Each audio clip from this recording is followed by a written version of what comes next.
بسم اللہ الرحمن الرحیم نحمدہ ونصلی علی رسولہ الکریم اما بعد السلام علیکم ورحمۃ اللہ وبرکاتہ۔ آج ہم بات کریں گے کہ خواب کے اندر دھواں دیکھنا کیسا ہے۔ علامہ ابن سیرین رحمۃ اللہ علیہ نے خواب میں دھواں دیکھنے کی تقریباً 5 مختلف صورتیں بیان کی ہیں، ہر صورت کی الگ الگ تعبیر بیان کی ہے۔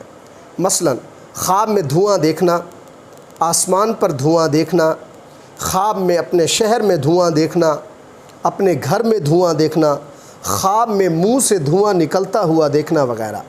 اگر آپ بھی ان صورتوں میں سے کسی صورت کی یا ان کے ساتھ ملتی جلتی کسی اور صورت کی تعبیر جاننا چاہتے ہیں تو اس ویڈیو کو آخر تک ضرور دیکھیں۔ بنیادی طور پر خواب میں دھواں دیکھنا اچھا نہیں ہے۔ اگر کوئی شخص خواب کے اندر دھواں دیکھتا ہے تو اس کی تعبیر یہ ہے کہ جابر حاکم ان پر حکومت کرے گا، یعنی وہ شخص جس ملک یا علاقے کا باسی اور شہری ہے وہاں کسی ظالم انسان کی حکومت ہوگی۔ اگر کوئی شخص خواب کے اندر آسمان پر دھواں دیکھتا ہے تو یہ خواب اس خواب دیکھنے والے کے مستقبل کے لیے انتہائی پریشان کن ہے۔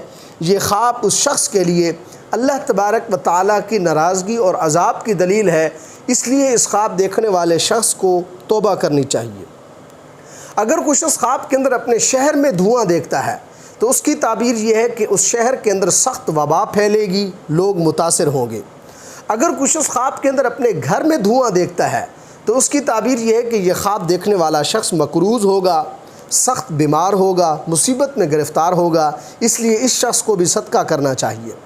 اگر کوئی شخص خواب کے اندر اپنے منہ سے دھواں نکلتا ہوا دیکھتا ہے تو اس کی تعبیر یہ ہے کہ یہ خواب دیکھنے والا شخص حاکم وقت سے تکلیف پائے گا، یہ خواب باعث رنج و غم ہے۔ اللہ تبارک و تعالیٰ سے دعا ہے کہ ہمارے لیے ہمارے خوابوں کو باعث رحمت اور برکت بنائے۔ السلام علیکم ورحمۃ اللہ وبرکاتہ۔